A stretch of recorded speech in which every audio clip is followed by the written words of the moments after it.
Bismillahirrahmanirrahim. I am Dr. Tosif Anwar, Associate Professor of Medicine, Independent Medical College, Faisalabad. Today we will discuss myasthenia gravis, myopathies and muscular dystrophies. Myasthenia gravis is the most common of the neuromuscular junction disorders. It is an acquired disorder, predominantly antibody-mediated autoimmune disease. Antibodies are targeted against the nicotinic acetylcholine receptor at the neuromuscular junction, resulting in an overall reduction in the number of acetylcholine receptors and damage to the postsynaptic membrane. The prevalence of autoimmune myasthenia gravis is estimated as one case in 10,000 to 20,000 people.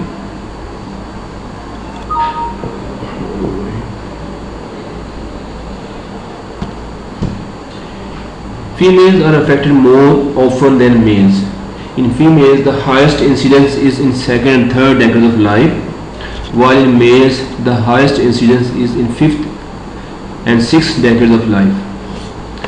Myasthenia gravis is associated with other autoimmune disorders in 5% of patients and comorbid thyroid disease.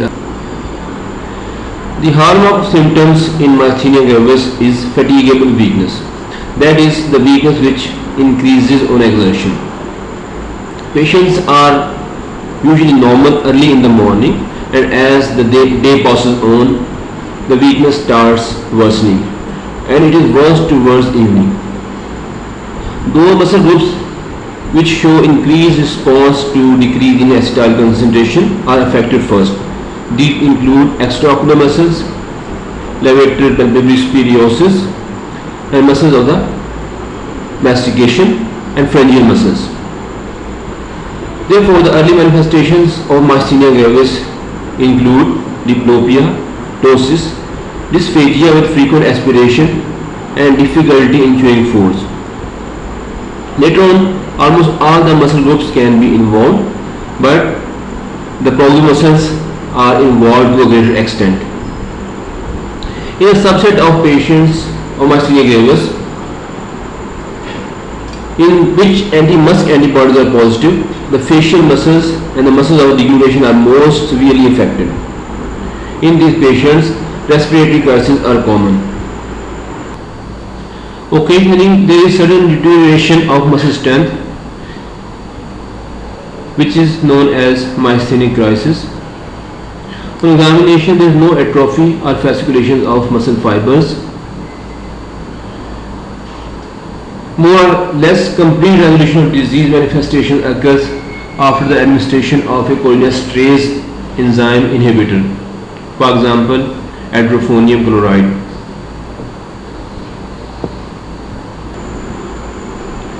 This slide demonstrates the characteristic pattern of involvement of different muscle groups in myasthenia gravis.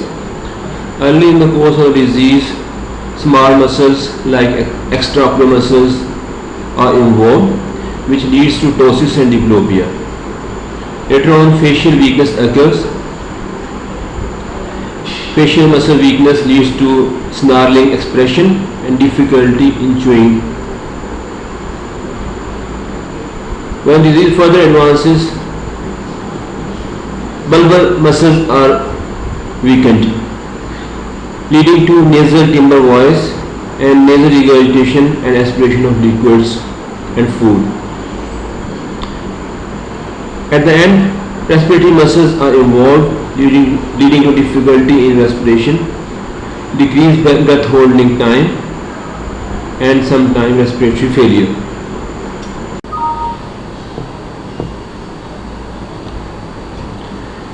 This slide shows a myasthenic patient with mainly ocular manifestations. There is bilateral ptosis, worse on the left.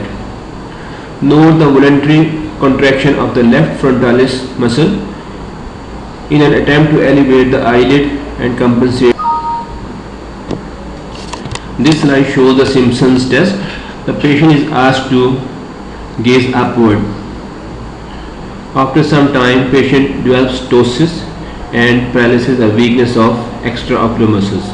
As for example, in slide A, patient was asked to look upward for 20 seconds. After 20 seconds, this marked ptosis on the left and the left eye is abducted. Again, the slide demonstrates the Simpson's test. Upward gaze for prolonged time, for example for 30 seconds, leads to bilateral ptosis. This test can be combined or modified by maximal lead closure for 10 to 20 seconds.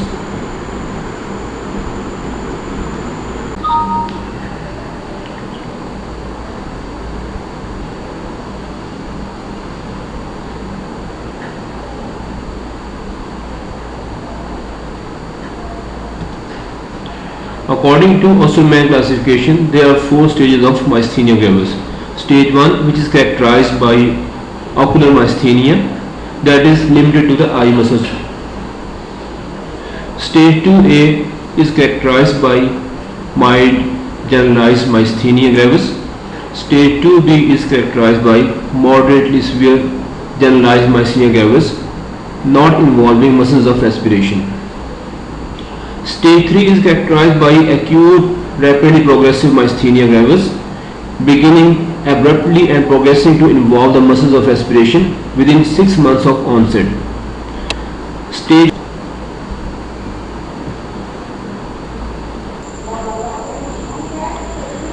myasthenic crisis is a life-threatening complication of myasthenia that is characterized by worsening of myasthenic weakness, especially respiratory muscles, leading to respiratory failure and requiring intubation or non-invasive ventilation. While the respiratory failure is due to the weakness of respiratory muscles, severe bulbar weakness is often present and may be the predominant feature in some patients. This can result in upper airway obstruction and severe dysphagia with aspiration. Intubation and mechanical ventilation is usually necessary.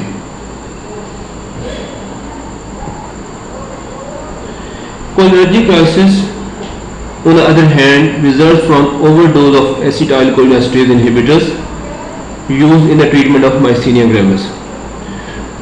This leads to profound weakness due to continuous depolarization of the postsynaptic membrane, which in turn results in a depolarizing type of neuromuscular blockade.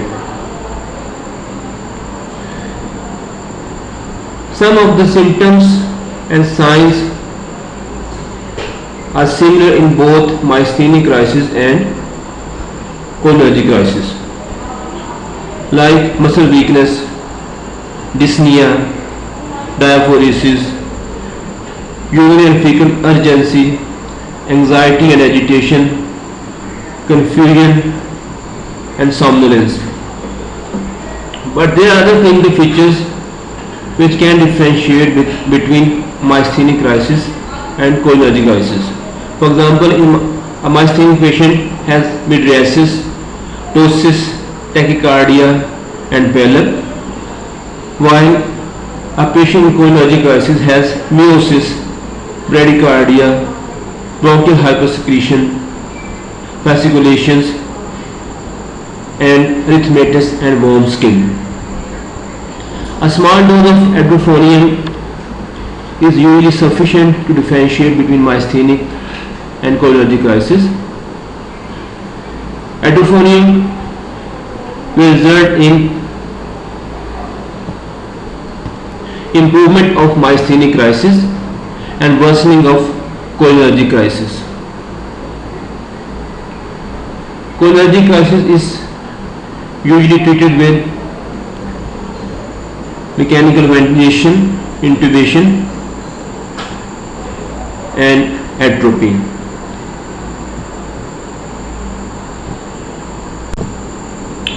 Diagnosis of the myasthenia gravis is mainly clinical and it is confirmed by lab investigations.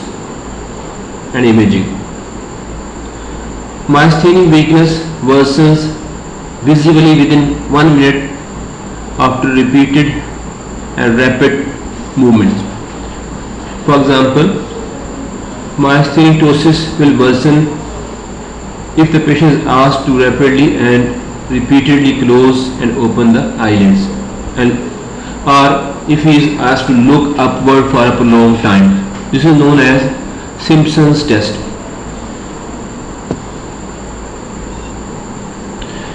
Another simple test to confirm the diagnosis of myasthenia gravis is the 10-Ceylon test.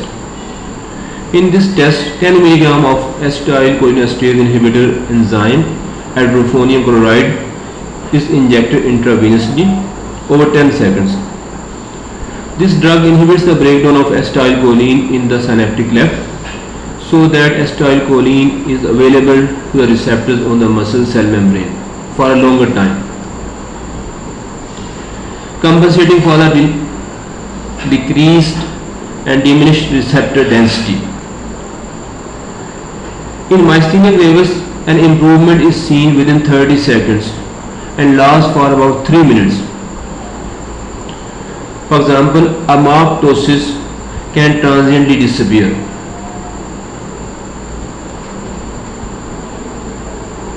On electromyography, there is a decremental response.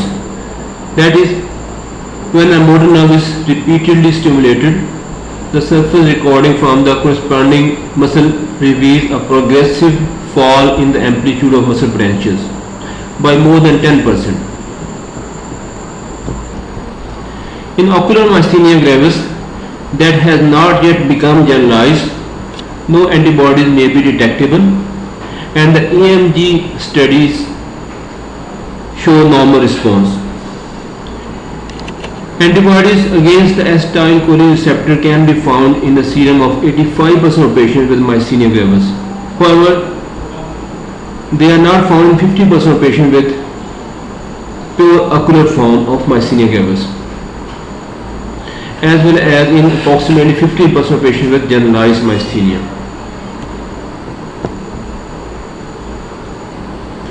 In patients without anti-receptor antibodies, anti-MuSK antibodies can be present.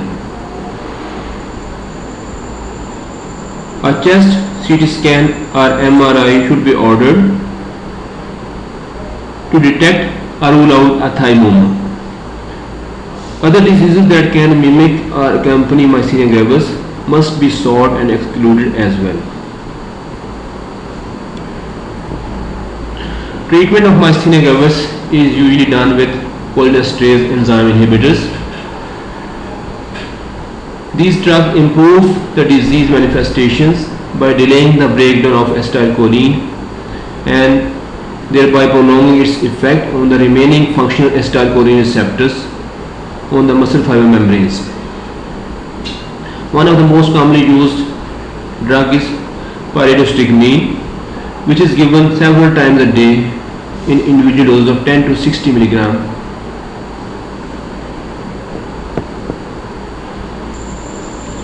Short-term immune therapies are given for acute exacerbations of myasthenia gravis with impending respiratory failure.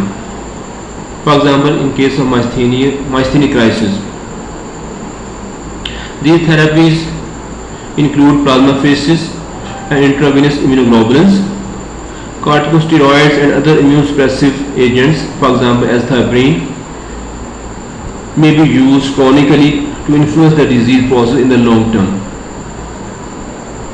Most patients with myasthenia gravis need these drugs.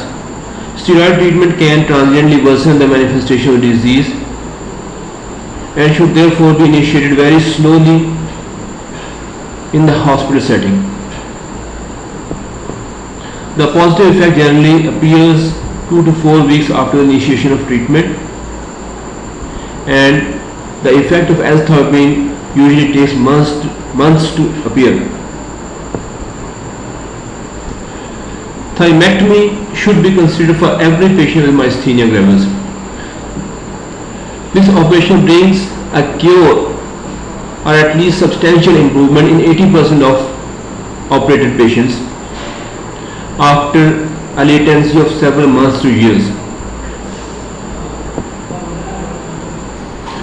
There is little controversy regarding the indication of thymectomy in patients under age 60, except those with the mild ocular form of the disease. Good results have also been obtained in older patients. If a thymoma is present, it must be removed surgically, whatever the age of the patient. Adjuvant radiotherapy must be given if the resection is subtotal, because 25% of these tumors undergo malignant transformation. The treatment of myasthenia gravis with anti-MuSK antibodies is with plasmapheresis and long-term immune suppression. Cholinesterase inhibitors often bring inadequate relief and can even worsen the manifestations of the disease in patients with anti-MuSK antibodies. Thymectomy is not helpful in these patients.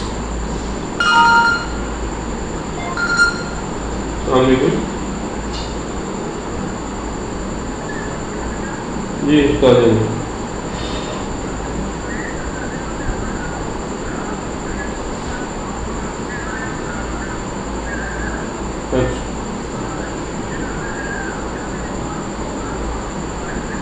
अच्छा ठीक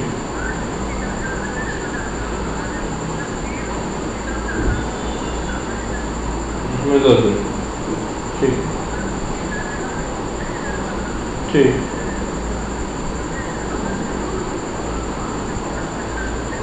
ठीक है ठीक ठीक है चलो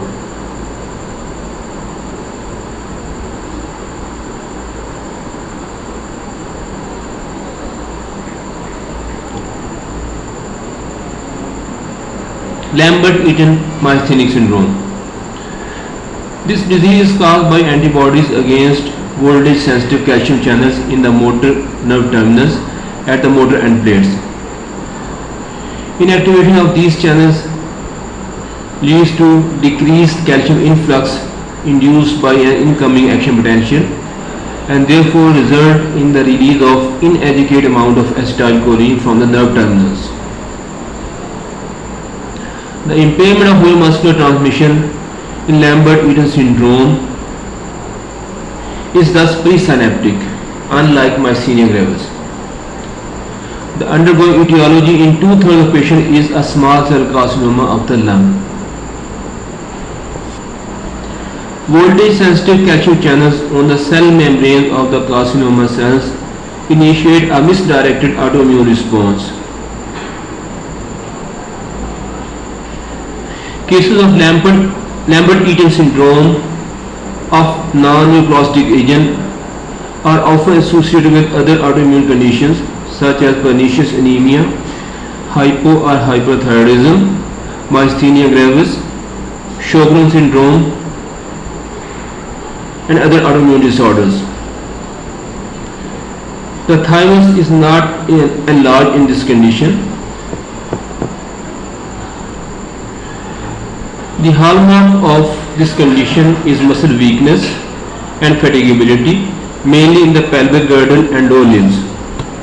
The extraocular muscles and the levator palpebrae muscles are sometimes mildly affected. Muscular strength transiently increases at first with exercise.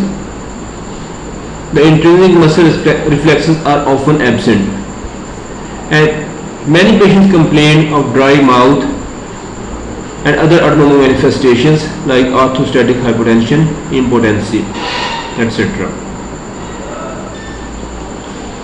Leptomyography can differentiate between myasthenia gravis and Lambert-Eaton myasthenic syndrome. On leptomyography, the first few muscle action potentials on repeated stimulation are low and the subsequent ones are larger. That is, it shows increment. This finding is particularly evident with high frequency stimulation. In contrast, the myasthenia gravis patients show a decremental response. Therefore, leptomyography is useful for differentiate myasthenia gravis from Lambert-Eaton myasthenic syndrome. Treatment. Lambert-Eaton myasthenic syndrome responds to immunoglobulins and plasmapheresis, and in the long term to corticosteroids and immunosuppressive agents like azathioprine. Cholinesterase enzyme inhibitors are not very effective in this condition. Myopathies are a group of disorders which are characterized by muscle weakness, which is due to problems within the muscle itself. These are traditionally considered part of the subject matter of neurology because their most prominent sign is motor weakness. The underlying cause is usually a metabolic problem, a hormonal disorder, malignancy, or it may be genetic. The hallmark of symptom is proximal myopathy, especially in the limb girdle. Sometimes generalized weakness may be present. So examination, there is muscle weakness that is already present at rest or that worsens on exertion. Patient may have muscle atrophy, fasciculations, diminished or absent reflexes, or myotonic reactions to a tap on a muscle group.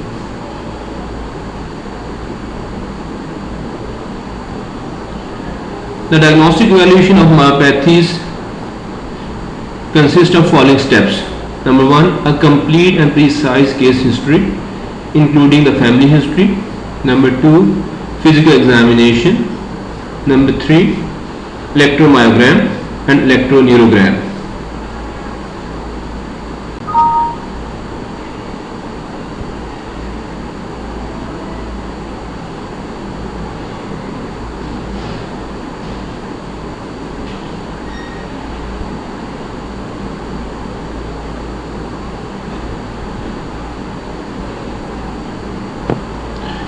Lab tests may be helpful, especially concentration of serum creatinine kinase. Special tests may be indicated in particular conditions. These may include magnetic resonance imaging of the muscles, muscle biopsy with conventional light microscope, special stains for abnormal lipid deposition, dystrophin, mitochondrial anomalies, and enzyme defects.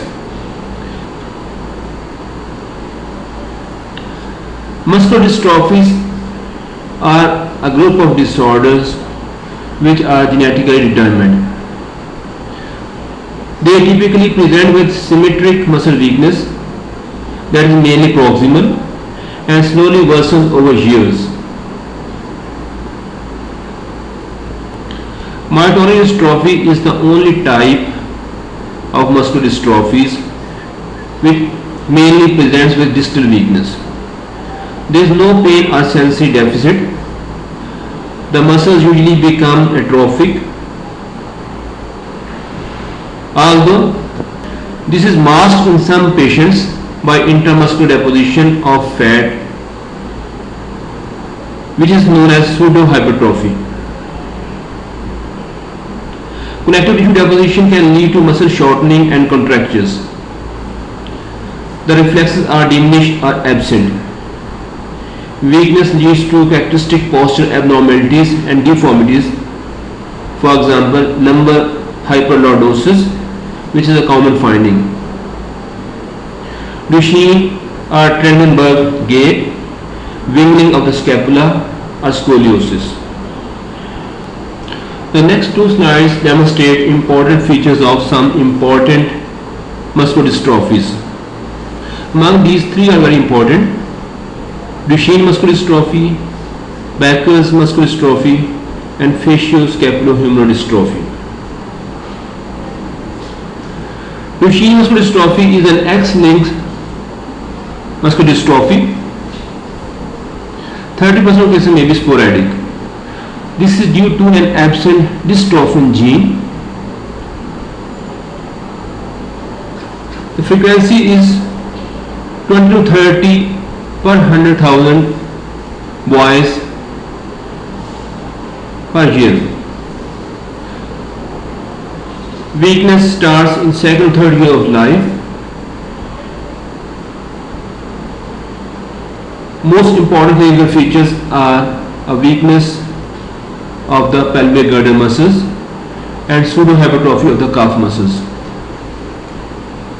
It is a rapidly progressive disease. Most patients are bedbound in their early teens and death occurs before the age of 25. Varicose muscular dystrophy is again an X-linked dystrophy which is due to an abnormal dystrophin gene. The annual incidence is 3 per 100,000 boys. Weakness starts in first to fourth decade of life. Clinical features are very similar to Duchenne muscular dystrophy but are milder. Sometimes cardiomyopathy can occur in this disease. Patients are usually ambulatory till age 15 or later. Death occurs in fourth or fifth decade of life. Facioscapulohumeral dystrophy is an autosomal dominant disease. This is due to an abnormal homeobox gene on chromosome 4. The annual incidence is 5 per 100,000 live births. Weakness starts in childhood to young adulthood. It is characterized by weakness of facial, shoulder girdle and calf muscles. The patients have normal life expectancy.